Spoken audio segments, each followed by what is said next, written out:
ادھر تو ہے ہی. السلام علیکم. قمر صاحب آپ کے نام ہونے سے کل ایک خرابی ہو گئی. بیٹھے. السلام علیکم ورحمۃ اللہ. ایک لفظ کا چھوٹا سا زیر زبر کے فرق سے ترجمہ دوسرا ہو گیا. لبسا یلبسو اور لبسا یلبسو یہ دو الگ الگ ہیں لفظ. لبسا یلبسو کا مطلب ہے پہنانا، لباس پہنانا، اوڑھانا کچھ. اور لبسا یلبسو کا مطلب ہے یہی ہے نا. لبسا سوری لباسا پہلے لباسا یلبسو الٹ ہے. یہ لباسا یلبسو کا مطلب ہے لباس پہنانا نہیں ہے. پھر اس کا مطلب یہ ہے مشتبہ کر دینا، جسے تلبیس بھی ہوتی ہے. اور دراصل تو لباس ہی ہے بنیادی. لام بے سین میں لباس سے کچھ بات مشتبہ ہوتی ہے، کچھ حصہ چھپ جاتا ہے.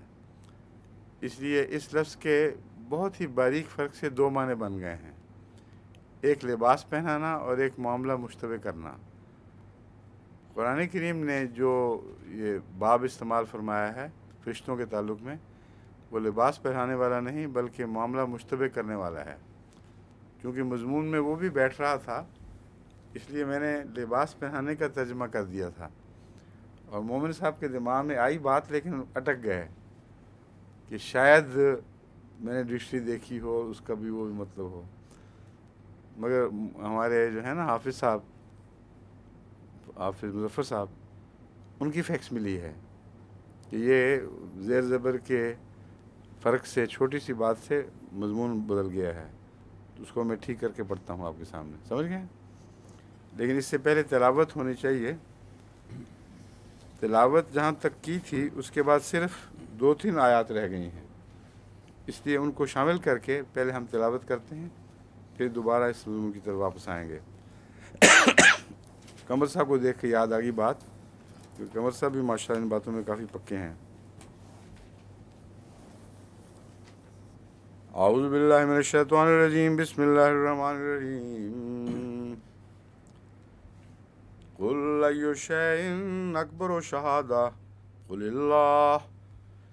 اللہ شہید بینی و بینکم واوحی الی ھذا القرآن لانذرکم بہ ومن بلغ اینکم لتشہدون ان مع اللہ آلہۃ اخری قل لا اشہد قل انما هو الہ واحد واننی بریء مما تشرکون.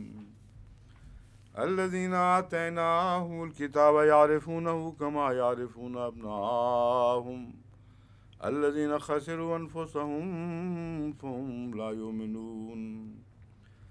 ومن اظلم ممن افترى علی اللہ کذبا او کذب بآیاتہ انہ لا یفلح الظالمون.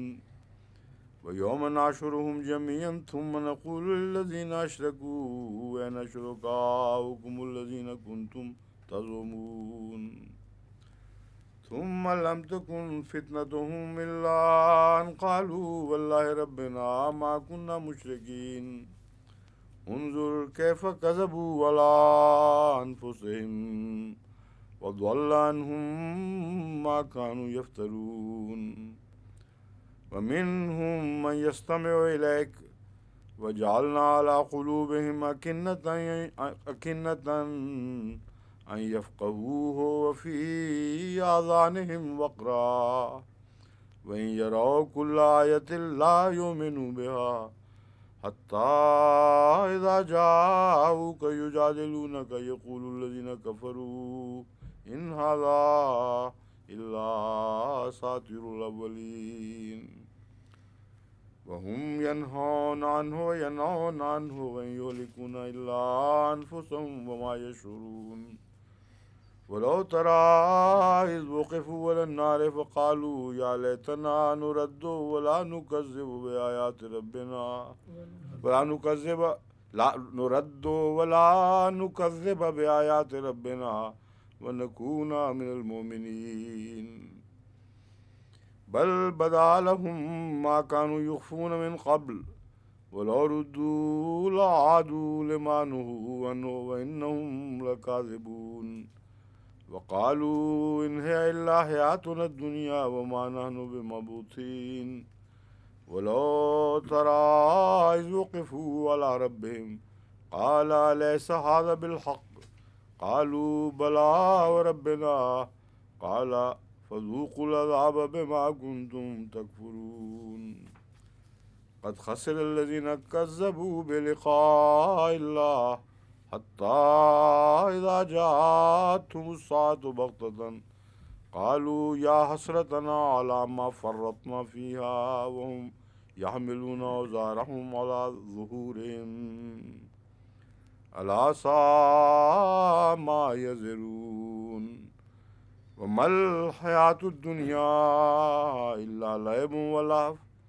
وللدار الآخرة خير للذين يتقون أفلا تعقلون قد نعلم إنه ليحزنك الذي يقولون فإنهم لا يكذبونك ولكن الظالمين بآيات الله يجهدون ولقد كذبت رسل من قبلك فصبروا على ما كذبوا وأوذوا حتى أتاهم نصرنا ولا مبدل لكلمات الله ولقد جاءك من نبأ المرسلين وإن كان كبر عليك إعراضهم فإن استطعت أن تبتغي نفقا في الأرض أو سلما في السماء فتأتيهم بآية ولو شاء الله لجمعهم على الهدى فلا تكونن من الجاهلين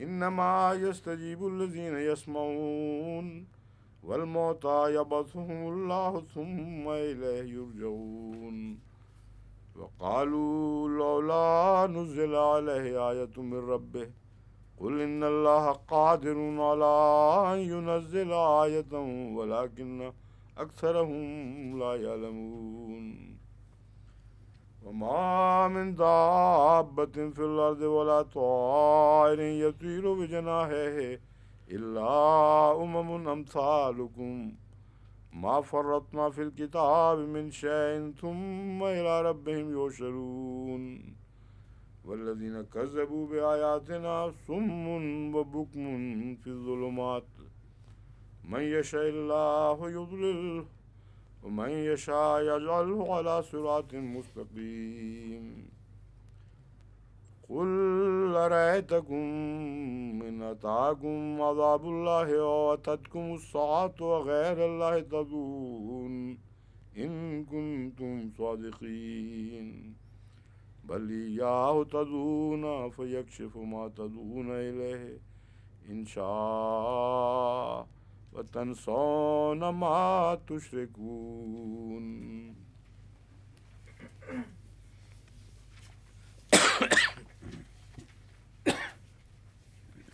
وہ آیت کون سی تھی لبیسہ والی؟ 10 ہے.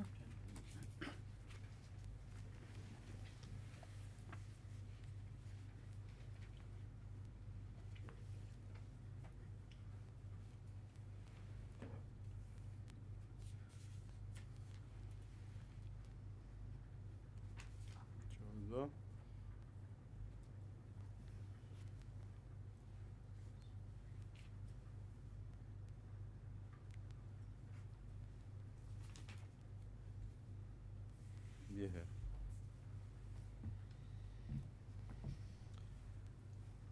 یہ بات ہو رہی ہے کہ فرشتے کیوں نہیں اترتے ہم پر، ہم فرشتوں کو کیوں نہیں دیکھتے. یہ جو کفار ہیں وہ اعتراض اٹھاتے ہیں. وقالوا لولا انزل علیہ ملک، یعنی رسول اللہ صلی اللہ علیہ وسلم پر کیوں کوئی فرشتہ نہیں اترتا. ولو انزلنا ملک لقضی الامر، اور اگر ہم کوئی فرشتہ اتارتے تو معاملہ طے ہو جاتا، قصہ چکایا جاتا یا قضیہ چکایا جاتا. ثم لا ينظرون، پھر وہ مہلت نہ دیے جاتے. یعنی خدا کی طرف سے فرشتوں کا نزول اس وقت ہوتا ہے جب کوئی فیصلہ کن امر طے ہو چکا ہے اور اس فیصلے کے اجرا کا وقت آ گیا ہے، تو فرشتے تو ضرور اتارتے. لیکن پھر ان کو مہلت نہ دی جاتی. ولو جعلنا ہو ملکن، اور اگر ہم اسے یعنی اترنے والے کو فرشتہ بناتے، لجعلنا ہو رجلن، تو اسے انسان ہی کی صورت میں بھیجتے.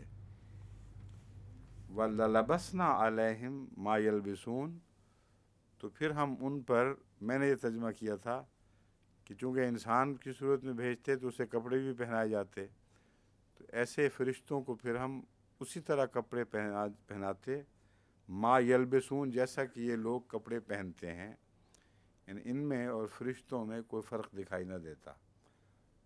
مضمون تو تلبیس والا ہی ہے، لیکن یہ آیت اس رنگ میں ہے کہ تھوڑا سا مضمون پیچیدہ ہو گیا ہے. غور سے آپ کو اس کا ترجمہ سمجھنا پڑے گا. اب اس کا ترجمہ ہے، صحیح ترجمہ یہ ہے، لبسا ہے، لبسا نہیں ہے. اگر لبسا یلبسو ہوتا تو اس کا مطلب ہے لباس پہنانا، لباس پہناتے. لیکن یہاں ہے لبسا اور بعد میں یلبسو بھی آ گیا ہے، پورا باب واضح ہے. لبسا یلبسو کا مطلب ہے معاملے کو مشتبہ کرنا. تو فرماتا ہے اللہ تعالیٰ کہ ہم اگر فرشتہ بھیجتے تو فرشتے کی طرف ضمیر نہیں پھیری جا رہی، ان لوگوں کی طرف پھیری جا رہی ہے جو شکوں میں مبتلا ہیں. بعض دفعہ واحد کے ذکر کے بعد بھی جمع کا ذکر آ جاتا ہے، ضمیر اس واحد کی طرف پھرتی ہے، لیکن جمع میں بحیثیت ان کے جنس، ان کی قوم کے. اس لیے اگر لباسا کی بجائے لبسا ہوتا تو وہ ترجمہ جائز تھا. مراد یہ ہے کہ ذکر تو ایک فرشتے کا آ رہا ہے، مگر بسا اوقات قرآن کریم میں مثالیں ہیں کہ ایک شخص کا ذکر کر کے جب آخر پہ کنکلوژن نکالا ہے تو اس ایک شخص کی بجائے اس کی جنس، اس جیسے لوگوں کا اجتماعی ذکر ہوتا ہے. اس وجہ سے میرے ذہن میں کوئی روک نہیں تھی اس میں، لیکن چونکہ واضح طور پر باب دوسرا ہے اس لیے اب ترجمہ بدلے گا، اور ضمیر فرشتوں کی طرف اب نہیں جا رہی، اب ضمیر ان لوگوں کی طرف جا رہی ہے جو یہ کہتے تھے کہ اس پر فرشتہ کیوں نہیں اترتا. لبسنا علیہم، اگر ہم فرشتہ اتارتے اور اسے مرد بنا کر دکھاتے تو ان پر معاملہ اسی طرح مشتبہ کر دیتے جیسا اب یہ اشتباہ میں پڑے ہوئے ہیں. ما یلبسون، یعنی ان کا اشتباہ تو پھر بھی دور نہ ہوتا، آتا تو مرد کی صورت میں ہی آتا، اور اس کے نتیجے میں ہم اسی شبہ میں انہیں مبتلا رہنے دیتے جس شبہ میں وہ پہلے ہی پڑے ہوئے ہیں، اور ان کا مطالبہ پورا کرنے سے کوئی بھی فرق نہ پڑتا. واضح ہو گیا اب؟ ٹھیک ہے.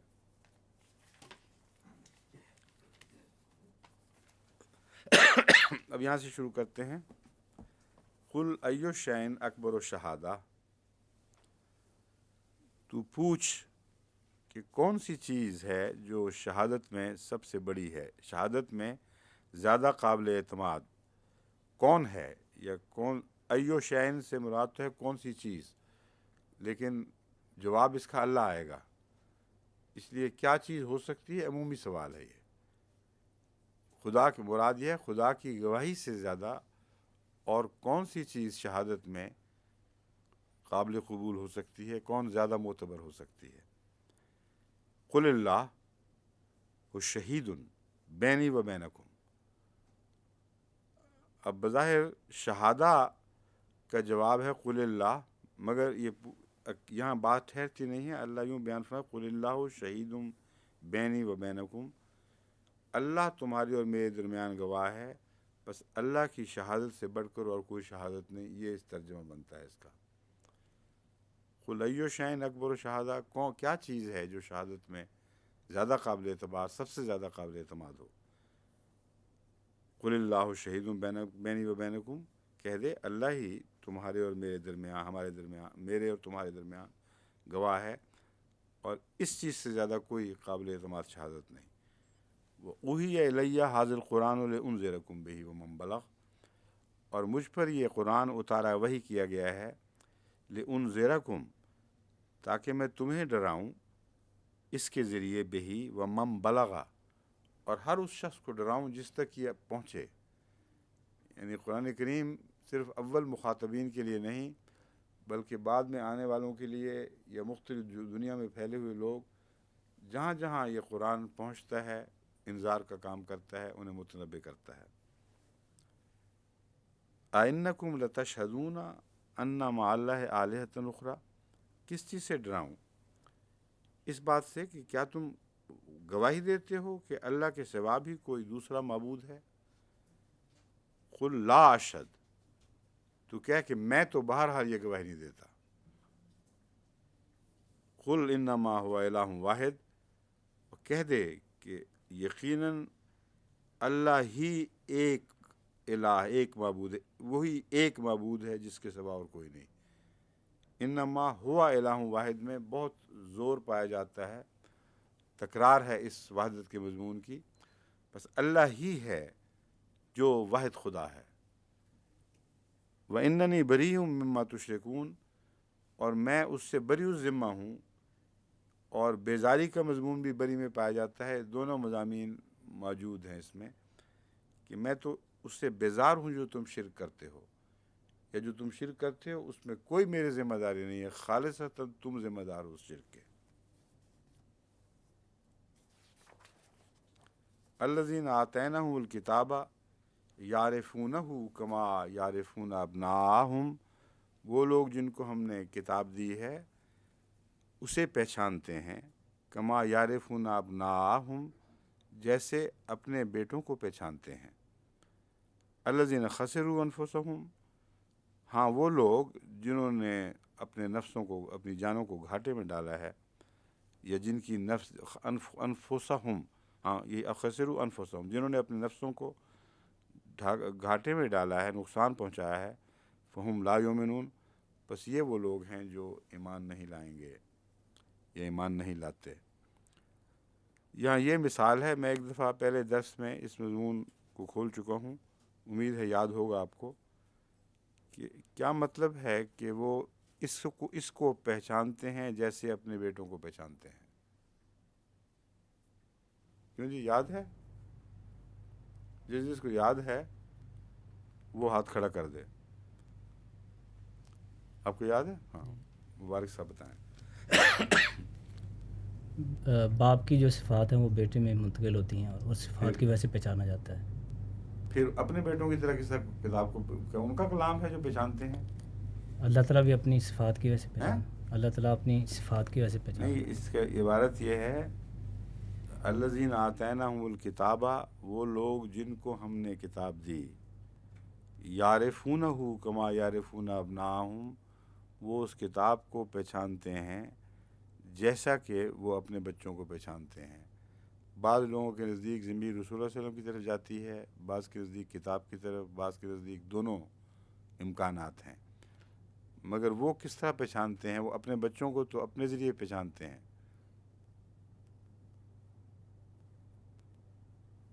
اصل میں یہاں کفار مراد ہی نہیں ہیں، آتیناہم الکتابہ میں انبیاء اول مراد ہیں اور مومنین دوسرے درجے پر۔ اگر انبیاء کا ترجمہ ہوگا تو وہ کتاب کے گواہ اس وجہ سے ہیں کیونکہ جیسے انسان اپنے نقوش اپنے بچے میں دیکھ کر جان لیتا ہے کہ بچہ سچا میرا ہی ہے، اسی طرح جو الہام ان پر اترتا ہے اس پر خدا تعالیٰ کی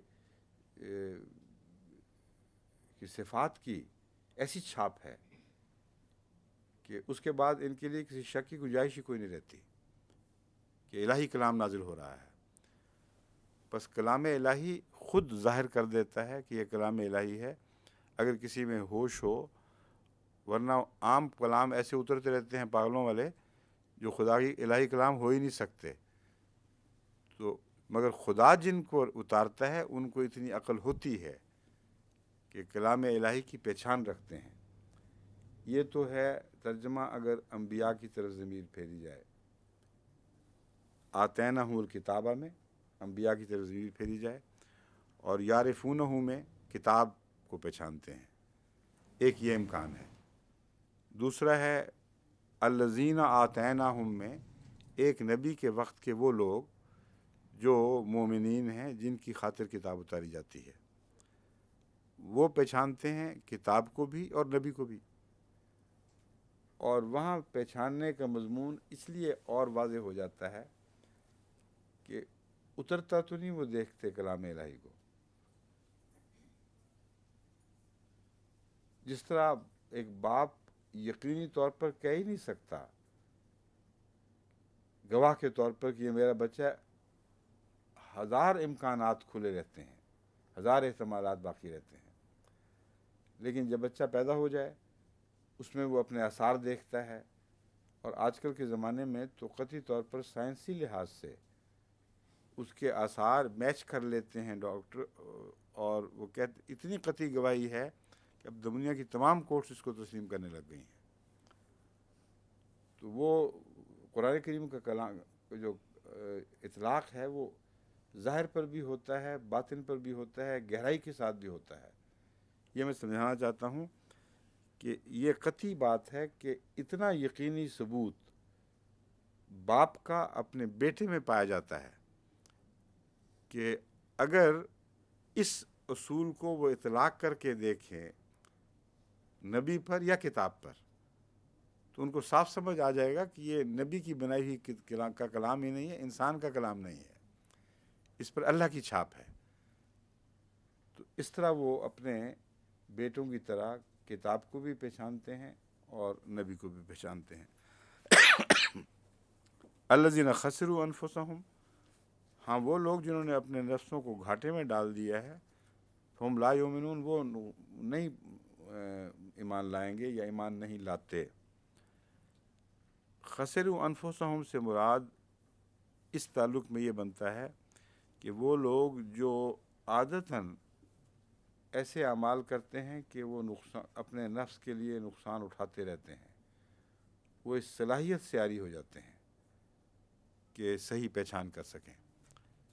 اس لیے ان کے متعلق فرمایا کہ وہ ایمان لائیں گے ہی نہیں، ان میں پہچان رہی ہی نہیں، یعنی ان کی فطرتیں مسخ ہو گئی ہیں، ان پر گرد پڑ گئی ہے. وَمَنْ أَظْلَمُ مِمَّنِ افْتَرَىٰ عَلَى اللَّهِ كَذِبًا أَوْ كَذَّبَ بِآيَاتِهِ. دوسرا ثبوت ان کی تائید میں یہ دیا ہے کہ اگر یہ درست نہیں ہے اور کسی نبی نے کوئی کلام غلط طور پر خدا تعالیٰ کی طرف منسوب کر دیا ہے تو محض یہ پہچان ذریعہ نہیں ہے جس کا ذکر کیا جا رہا ہے.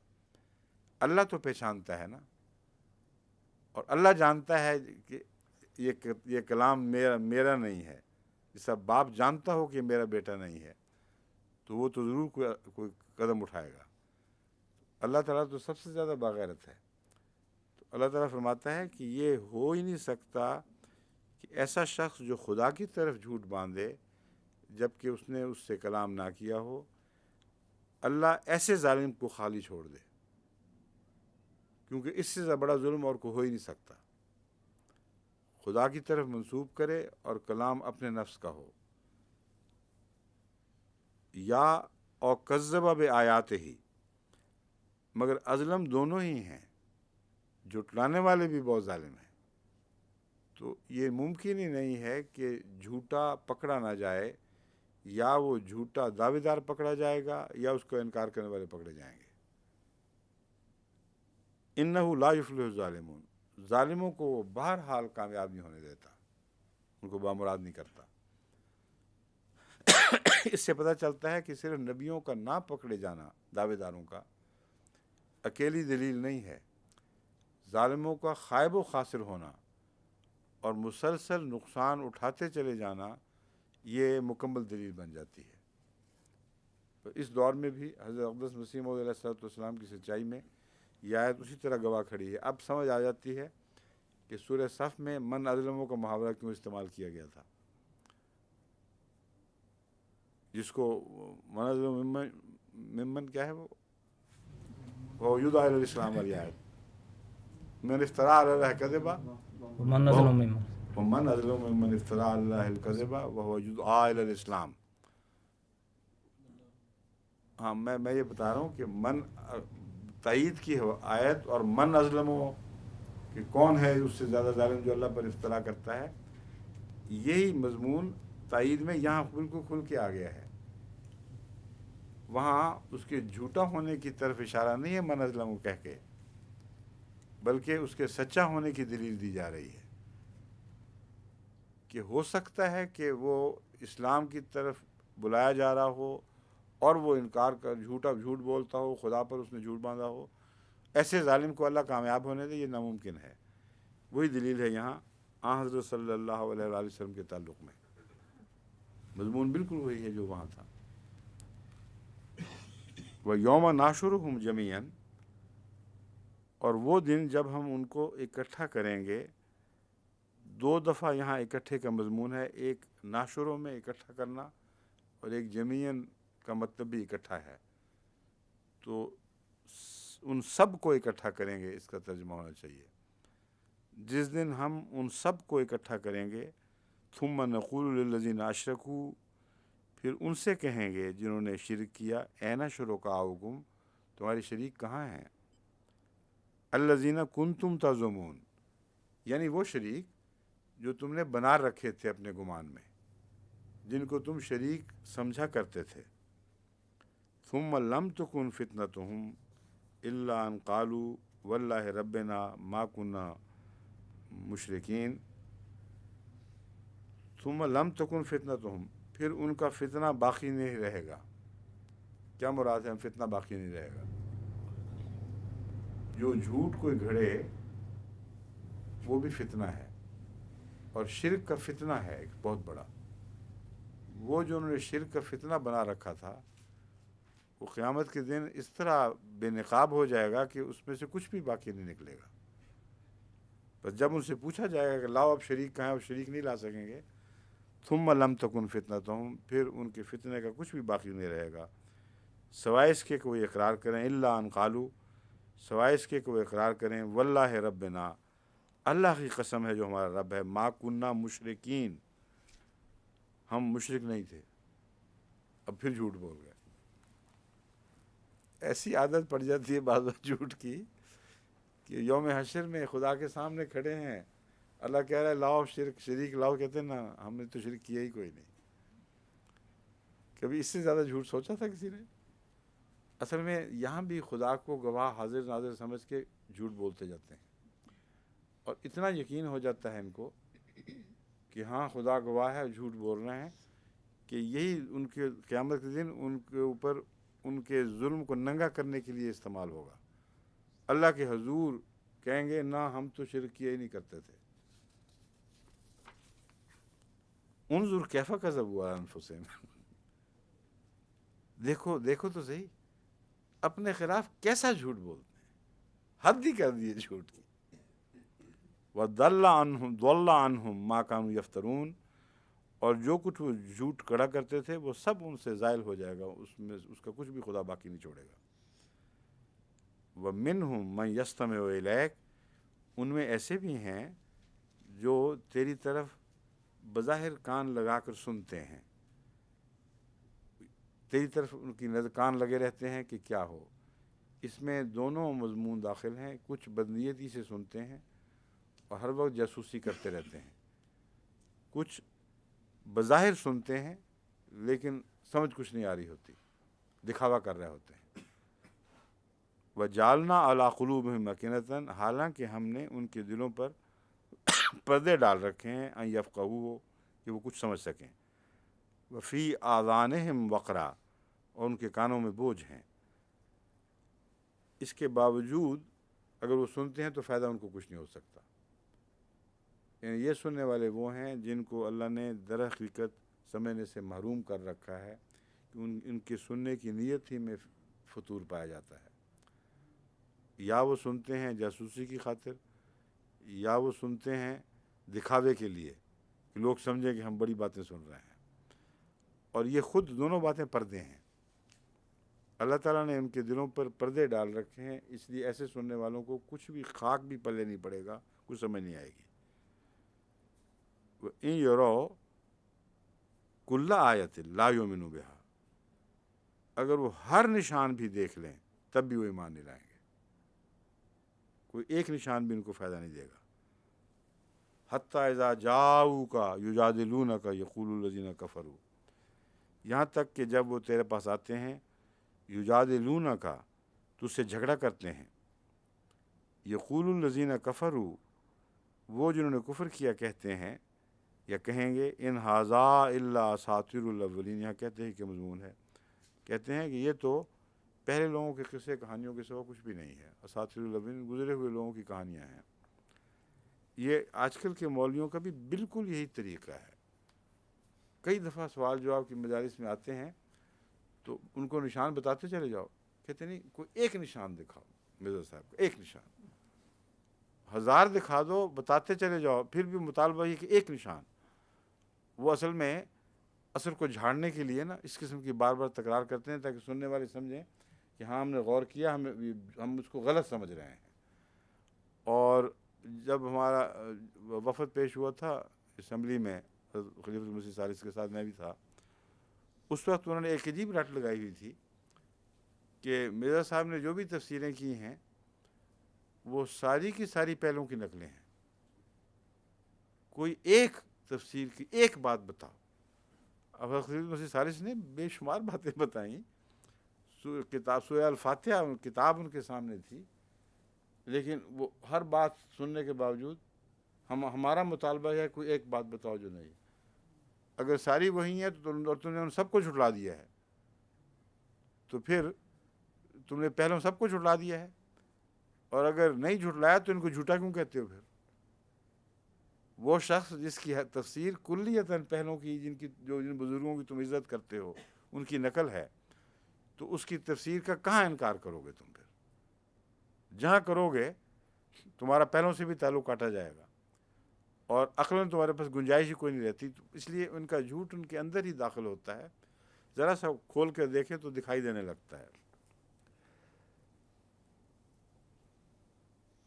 وَهُمْ يَنْهَوْنَ عَنْهُ وَيَنْأَوْنَ عَنْهُ، نہا اور نا کا مطلب یہ ہے، نہا کا منع کرنا اور نا کا خود رک جانا، تو وہ اس سے روکتے بھی ہیں اور خود بھی رکتے ہیں۔ وَإِن يُهْلِكُونَ إِلَّا أَنفُسَهُمْ وَمَا يَشْعُرُونَ، اور وہ سوائے اپنے نفسوں کے کسی کو ہلاک نہیں کرتے، وما یشعرون، اور کوئی شعور نہیں رکھتے۔ بولو ترا اذ وقفوا علی النار، اور اگر تو انہیں دیکھے جب وہ آگ کے سامنے ٹھہرائے جائیں گے، فقالوا یا لیتنا نردو، وہ کہیں گے اے کاش ہم واپس لوٹائے جائیں، ولا نکذب، اور یہاں واپس لوٹائے جائیں تو ولا نکذب نہیں کہتے، اگر واپس لوٹائے جائیں تو ہم پھر تکذیب نہ کریں، اے کاش اس حالت میں واپس لوٹائے جائیں کہ ہم پھر تکذیب نہ کریں اپنے رب کی آیات کی، وَنَكُونَ مِنَ الْمُؤْمِنِينَ، اور ہم مومنوں میں سے ہو جائیں۔ یہ دعویٰ اور ہے، اس کے علاوہ اسی مضمون میں دوسرا دعویٰ بھی ملتا ہے قرآن کریم میں۔ وہ کہتے ہیں کہ اگر ہم واپس لوٹائے جائیں تو ہم نہیں کریں گے۔ یہ مضمون کئی جگہ موجود ہے، اور اللہ کہتا ہے جھوٹ بولتے ہیں، اگر انہیں واپس لوٹایا جائے پھر بین یہی کریں گے۔ یہ دوسرا مضمون ہے۔ یہاں اگر ہم لوٹائے جائیں نہیں کہتے ہیں، کاش ہمیں لوٹا دیا جائے، اور اس طرح لوٹایا جائے کہ ہم پھر تکذیب نہ کریں اور مومنوں میں شمار ہوں۔ بل بدا لہم ما کانوا یخفون من قبل، اصل بات یہ ہے کہ ان پر وہ بات ظاہر ہو چکی ہے جو اس سے پہلے چھپایا کرتے تھے۔ وَلَوْ رُدُّوا، اور حال یہ ہے کہ اب بھی ان کی تمنا بھی جھوٹی ہے۔ یہ وہی لوگ ہیں نا جنہوں نے کہہ دیا تھا کہ ہم شرک کرتے ہی نہیں تھے، تو جھوٹ مسلسل بولی چلے جا رہے ہیں۔ اللہ تعالیٰ فرماتا ہے وَلَوْ رُدُّوا لَعَادُوا لِمَا نُهُوا عَنْهُ، اگر ان کو لوٹا دیا جائے تو ضرور وہ بات پھر کریں گے جس سے روکا گیا۔ وَإِنَّهُمْ لَكَاذِبُونَ، کیونکہ ہیں ہی جھوٹے۔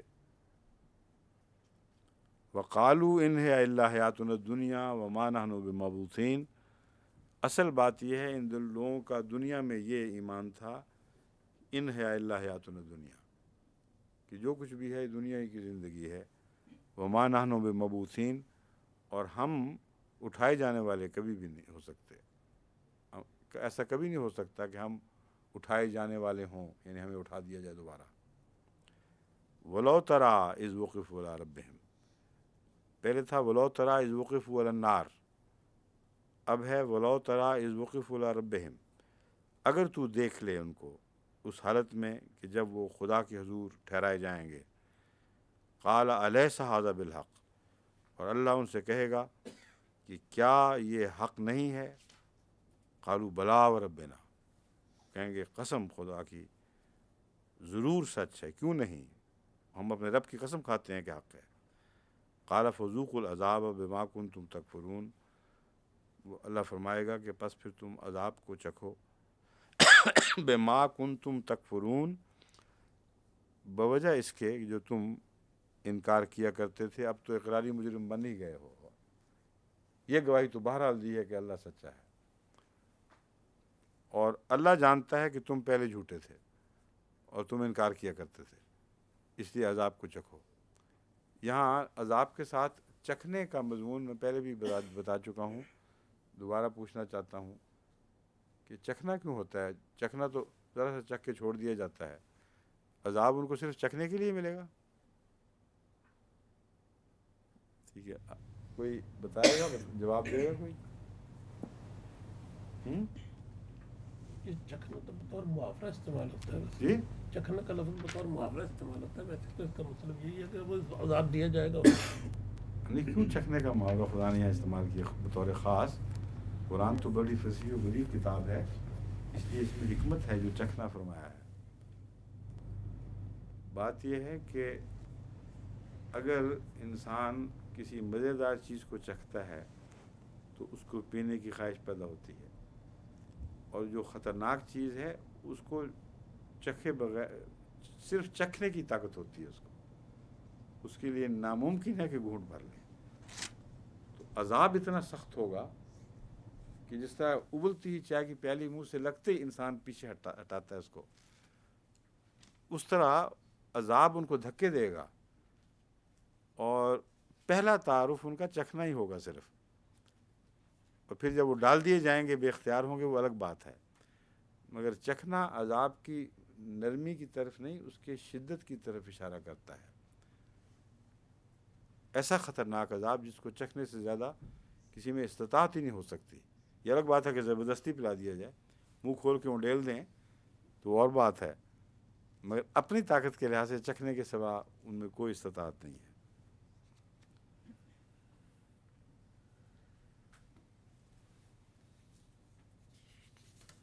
قد خسر الذین کذبوا بلقاء اللہ، وہ لوگ جنہوں نے اپنے نفسوں کو گھاٹے میں ڈالا. پہلے ان کا ذکر کیا جا چکا ہے، اس میں یہ تفصیل نہیں تھی کہ کیسے گھاٹے میں ڈالا، اب اس کی تشریح فرمائی جا رہی ہے. وہ لوگ جنہوں نے نقصان اٹھایا ہے، گھاٹے میں پڑے ہیں، کون ہیں؟ کذبوا بلقاء اللہ، وہ اللہ کی لقاء کا انکار کر بیٹھے تھے.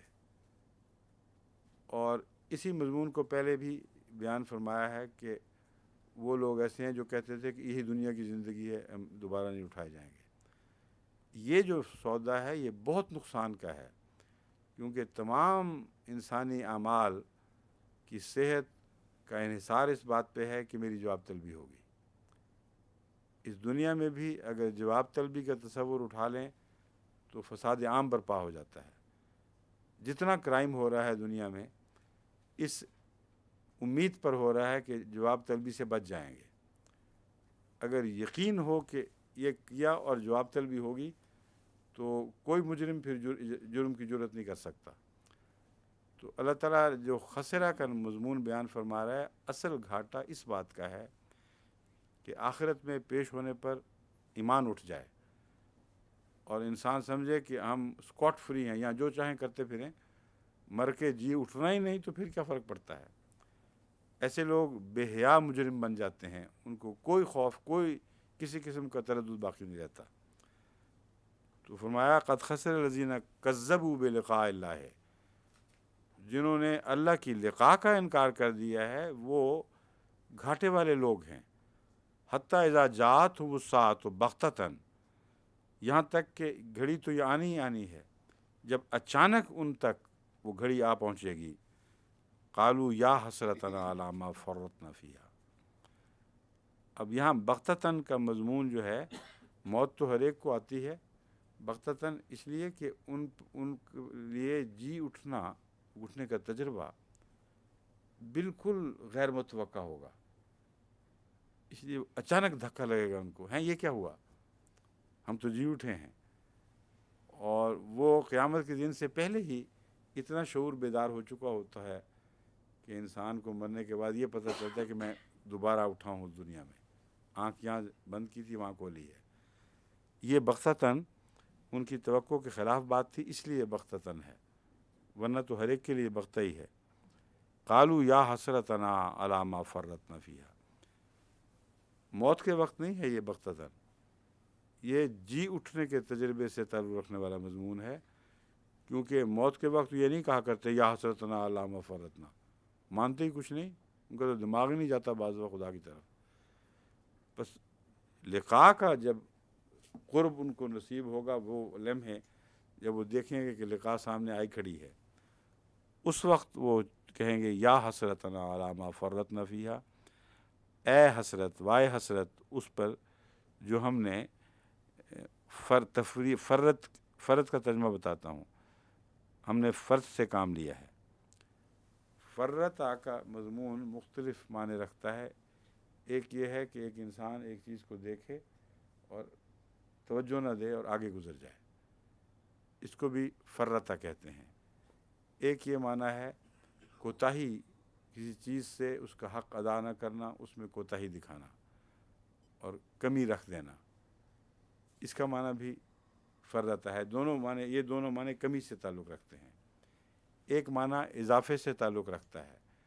اگر انسان اپنے ایمان اعتقاد میں مبالغہ کرے، کسی کے درجے کو بڑھا دے یا کسی کے درجے کو کم کر دے، دونوں صورتوں میں لفظ فرتا اس پر استعمال ہوتا ہے.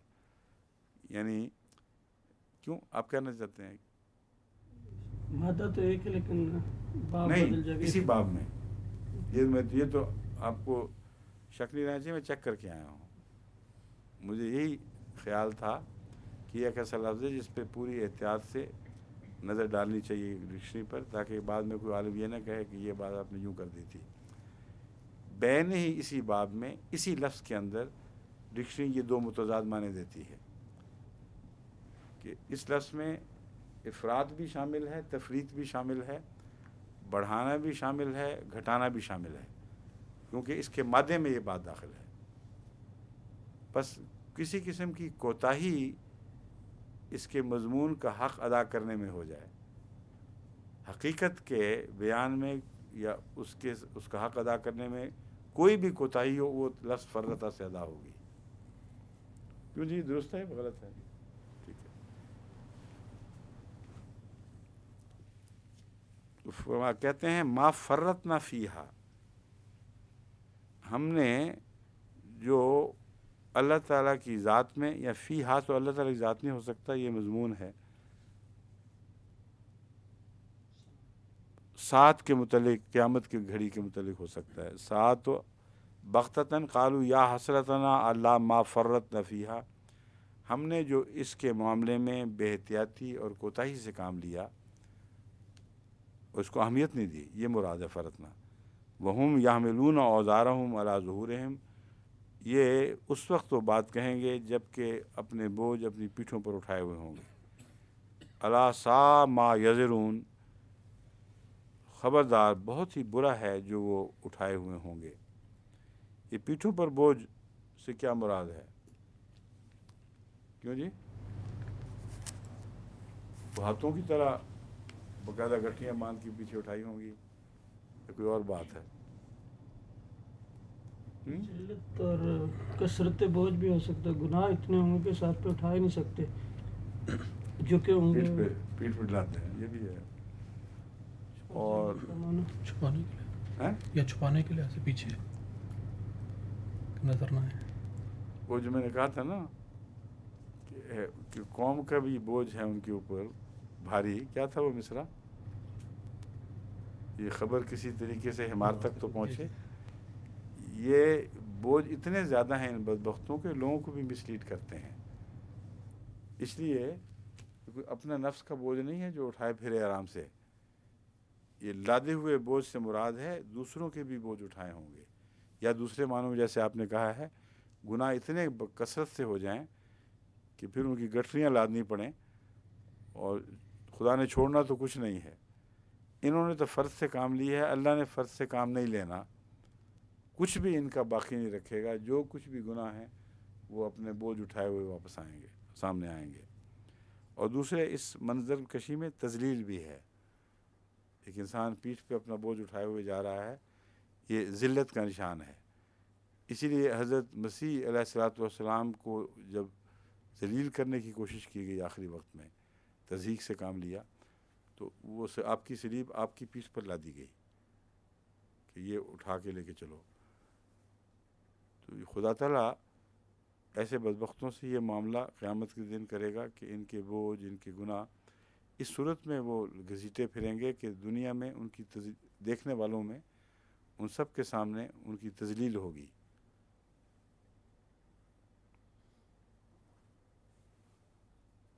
وَمَا الْحَيَاةُ الدُّنْيَا إِلَّا لَعِبٌ وَلَهْوٌ. وہ دنیا کی زندگی جس کو وہ اتنی اہمیت دیے بیٹھے تھے کہ سب کچھ یہی ہے اور آئندہ کچھ بھی نہیں ہوگا، اس کے متعلق فرماتا ہے لعب و لہو، وہ محض ایک کھیل تماشا ہے. لغو بات، لعب کھیل کو کہتے ہیں، لہو فضول بات. تو اردو میں کھیل تماشا کہنا اس مضمون کو ظاہر کرتا ہے کہ تو محض ایک کھیل تماشا ہے. وَلَدَّارُ الْآخِرَةُ خَيْرٌ لِّلَّذِينَ يَتَّقُونَ. اور آخرت کا گھر جو ہے وہ یقیناً ان لوگوں کے لیے جو تقوی اختیار کرتے ہیں بہتر ہے. افلا تعقلون، بس کیا تم عقل نہیں کرتے یا عقل نہیں کرو گے؟ دونوں معنی اس میں داخل ہیں. قد نعلم انہ لیحزنک الذی یقولون، ہم ضرور جانتے ہیں. قد کا ایک معنی ہے ہم نے جان لیا ہے، ہم جان چکے ہیں، مگر یہاں قد نعلم جو مضارع کے ساتھ قد لگا ہے، اس سے مراد دو طرح سے ترجمے ہو سکتے ہیں. ہم جان لیتے ہیں، مگر یہاں قد بمعنی یقینی کے ہے، ہم ضرور جانتے ہیں. انہ لیحزنک الذی، کہ تجھے ضرور غم میں ڈالتی ہے وہ بات جو وہ کہتے ہیں، تجھے تکلیف دیتی ہے وہ بات. فإنہم لا یکذبونک ولکن الظالمین بآیات اللہ یجحدون. اس کا ایک ترجمہ جو عام طور پر کیا جاتا ہے اور پہلے ذہن میں آتا ہے وہ یہ ہے کہ بس ہم تجھے تسلی دیتے ہیں کہ صرف تجھے ہی نہیں جھٹلا رہے، وہ ظالم تو اللہ ہی کا انکار کر رہے ہیں. تو اللہ کا کر رہے ہیں تو تجھے پھر کیوں چھوڑیں گے؟ میں سمجھتا ہوں کہ رسول اللہ صلی اللہ علیہ وسلم کے تعلق میں دوسرا ترجمہ درست ہے. وہ یہ ہے کہ یہ بات خدا جانتا ہے کہ تجھے کیوں غم ہے. اپنے انکار کا غم نہیں ہے، اپنے اللہ کے انکار کا غم ہے. اور یہ بوجھ ہے جو تجھے دبائے رکھے ہوئے ہے، ہم اس پر نظر رکھتے ہیں. وَلَقَدْ كُذِّبَتْ رُسُلٌ مِّن قَبْلِكَ وَصَبَرُوا عَلَىٰ مَا كُذِّبُوا وَأُوذُوا حَتَّىٰ أَتَاهُمْ نَصْرُنَا. جہاں تک رسولوں کا تعلق ہے، اب یہ جو مضمون ہے اس میں میرے ترجمے کے ساتھ اس میں ایک نئی جان پیدا ہو جاتی ہے اس مضمون میں، ورنہ ایک نقص رہ جاتا ہے. ورنہ اگر یہ ترجمہ کیا جائے کہ اللہ جانتا ہے کہ تجھے اپنا ہی غم لگا ہوا ہے، حالانکہ تجھے خیال نہیں کہ اللہ کا بھی انکار کرتے ہیں، اگر یہ ترجمہ کیا جائے گا تو اس آیت کا یہ ترجمہ ہوگا کہ ہم تجھے بتاتے ہیں پہلے بھی رسولوں کا انکار کیا گیا تھا، انہوں نے صبر کیا تھا، تو بھی صبر کر. یعنی رسول اللہ صلی اللہ علیہ وسلم کے لیے دوسرے رسولوں کا نمونہ صبر کا بتایا جا رہا ہے کہ انہوں نے کر لیا تو کیوں صبر نہیں کرتا ہے. بالکل درست نہیں لگتا مجھے. اللہ تعالیٰ فرماتا ہے کہ تو رسولوں سے بھی افضل ہے، اپنے ذات پہ تو کیسے صبر نہ کرے. وَلَقَدْ كُذِّبَتْ رُسُلٌ مِّن قَبْلِكَ فَصَبَرُوا عَلَىٰ مَا كُذِّبُوا. انہوں نے تو اپنے انکار پر صبر کر لیا تھا. وَأُوذُوا حَتَّىٰ أَتَاهُمْ نَصْرُنَا، اور انہوں نے دکھ دیے گئے یہاں تک کہ ان کی مدد ان کو خدا کی مدد آپ پہنچی. اس مضمون کو کھولا گیا ہے کہ اللہ کے علم میں ہے یہ بات، اس لیے یہ اللہ بات جانتا ہے کہ تجھے دکھ اصل کیا ہے جو تجھے دکھ پہنچاتی ہے۔ ولا مبدل لکلمات اللہ، جہاں تک خدا کی تقدیر کا تعلق ہے اس کے کلام میں کوئی تبدیلی نہیں ہوگی۔ کلمات سے مراد اس کے وہ نشانات جو اپنے انبیاء کی تائید میں دکھائے جاتے ہیں، وہ سنت جو اس موقع پر ظاہر و باہر ہوتی ہے، ہمیشہ چلی آ رہی ہے، وہ یہ ہے کہ نصر ضرور آتی ہے، مدد خدا کی ضرور آتی ہے۔ ولا مبدل لکلمات اللہ ولقد جاءک من نبأ المرسلین، اور تجھ تک انبیاء کی یہ خبریں پہلے ہی آ چکی ہیں۔ اس لیے مزید تقویت اس بات کی ملتی ہے کہ پہلی دفعہ بتا کر صبر کی تلقین نہیں کی جا رہی۔ اللہ تعالیٰ فرمایا تجھے پتہ ہے سب ان باتوں کا، اس لیے تیرا غم اور وجہ سے ہے۔ وَإِنْ كَانَ كَبُرَ عَلَيْكَ إِعْرَاضُهُمْ فَإِنِ اسْتَطَعْتَ أَنْ تَبْتَغِيَ نَفَقًا فِي الْأَرْضِ۔ اب دیکھ لیں مضمون اور بھی کھل گیا ہے۔ خدا کا انکار برداشت نہیں ہے، فرماتا ہے کہ اگر یہ ان کا انکار تیرے دل پر بہت بوجھ ڈال چکا ہے، یہ منہ پھیرے ہوئے، فَإِنِ اسْتَطَعْتَ، پس اگر تجھ میں طاقت ہے، ان تبتغی نفقاً، کہ زمین میں ایک سرنگ کھود دے، سوراخ کر دے، فی الارض، اور سلماً فی السماء، یا سیڑھی لگا دے آسمان میں، فتاتیہم، پھر تو ان کے پاس بے آیتن، ایک نشان لے آئے۔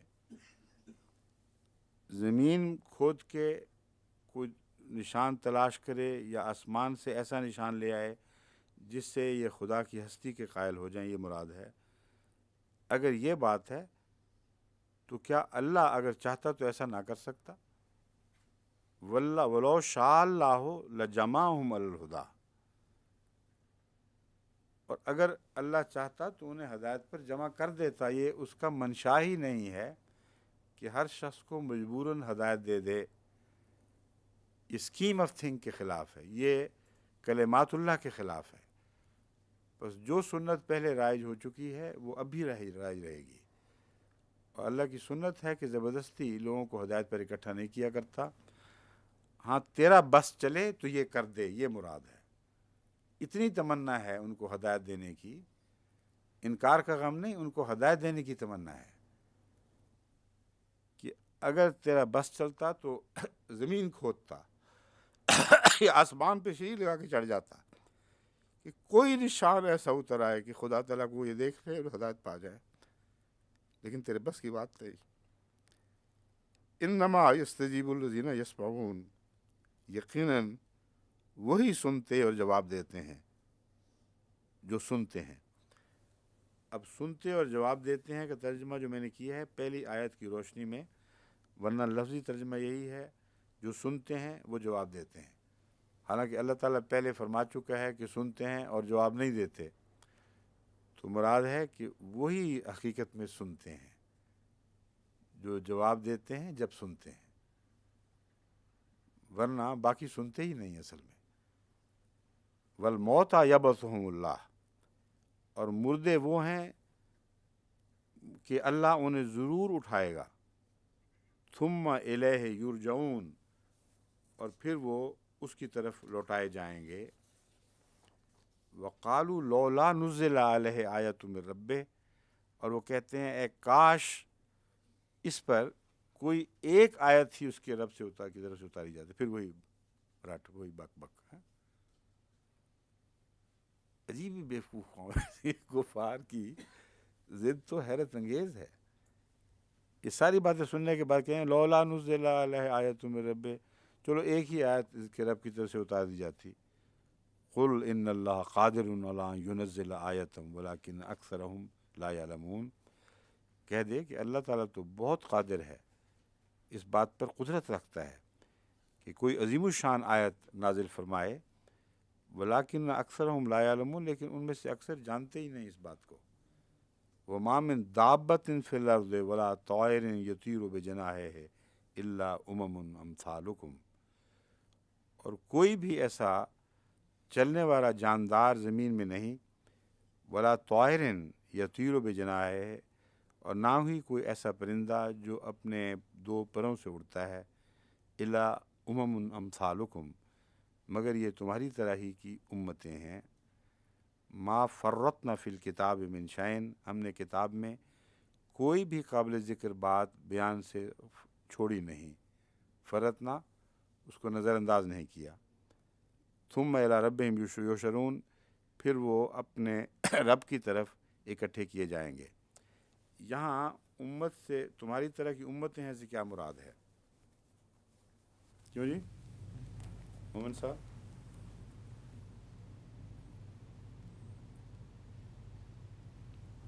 یہ جرم جو چلتے ہیں، ہر چیز جو رینگتی ہے زمین پہ وہ بھی دابہ ہے، کیڑے مکوڑے بھی۔ ولا طائر یطیر بجناحہ الا امثالکم، تمہاری طرح ہی کی امتیں ہیں۔ کیوں جی بتائیں؟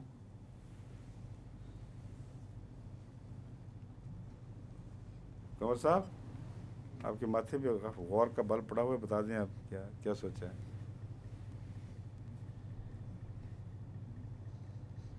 اسپیشیز ہیں، مطلب ہم؟ تخلیق کے جو مختلف اسپیشیز اس طرف اشارہ ہے۔ وہ تو ہے ہی، وہ تو ظاہر ہے۔ اس سے پہلے یہ ذکر گزر چکا ہے کہ مسیح پرندے بناتے تھے، یہ ذکر آ چکا ہے قرآن شریف میں کہ حضرت سلیمان کے بھی پرندے تھے، یہ بھی ذکر آ چکا ہے کہ کیڑیاں کلام کرتی تھیں جو دابہ ہے، اور بہت سے ایسے مضمون گزرے ہیں جن میں دابہ اور طائر سے مراد انسان ظاہری طور پر وہ جو ظاہر یہ جانور ہیں یہ لیتا ہے۔ اور اس آیت میں ایک یہ اشارہ بھی ممکن ہے، ایک تو مضمون وہ تو ہے ہی کہ ایک امتیں ہیں، قسم کی جماعتیں ہیں ان کی بھی، کہ تم ان کلام الہی کے جو اشارے ہیں منطوق ہیں ان کو سمجھو۔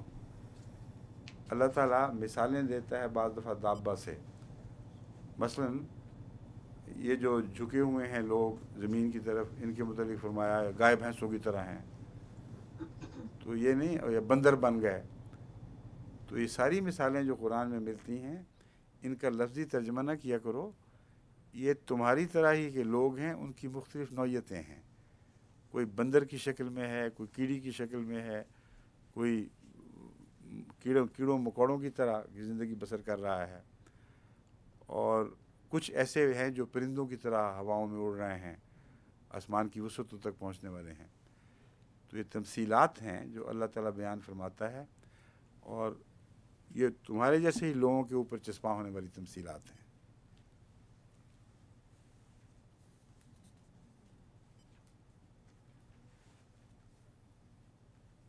کہاں گیا ہے امتوں؟ ہاں، ما فرطنا فی الکتاب من شیء، ہم نے کتاب میں کوئی بھی ایسی بات نہیں چھوڑی جس سے کسی طرح سمجھایا جا سکے معاملہ۔ کبھی مثالیں دے کر سمجھایا ہے، کبھی ما بعوضۃً کی مثال دے دی ہے، کبھی پرندے اڑنے والوں کی باتیں کی ہیں، کبھی کہا ہے طائرکم فی عنقکم، تمہارا پرندہ تمہاری گردن میں لٹکا ہوا ہے۔ تو یہ دراصل انسانی باتیں ہو رہی ہیں سمجھانے کی خاطر، اس لیے عقل سے کام لو۔ ثم الی ربہم یحشرون، پھر یہ سارے اپنے رب کی طرف لوٹائے جائیں گے۔ اس لیے میں کہہ رہا ہوں کہ یہاں مجھے یہ معنی زیادہ موزوں دکھائی دیتا ہے کہ قرآن کریم اور احادیث کے کو غور سے مطالعہ کریں، کہیں جانوروں کے حشر نشر کا ذکر نہیں ملتا۔ ہاں، جہنم میں تمثیلات کے طور پر بعض جانوروں کا ذکر ملتا ہے، وہ انسان کو عذاب دینے کے تعلق میں ملتا ہے صرف۔ کوئی بکری سینگ مار رہی ہے کسی کو، یا کچھ سانپ لپٹے ہوئے ہوں اگر، تو یہ عذاب کی تمثیلات ہیں صرف۔ مگر جنت میں بھی پرندوں کے گوشت کا ذکر تو ملتا ہے، مگر خوبصورت پرندے اور ان کے چہچہانے کا کوئی ذکر نہیں ملتا۔ اس لیے طائر کا گوشت وہاں کچھ اور معنی رکھتا ہے، ورنہ دودھ کی نہریں بہہ رہی ہیں، بھینس کوئی نہیں ہے، کوئی گائے نہیں ہے، شہد کی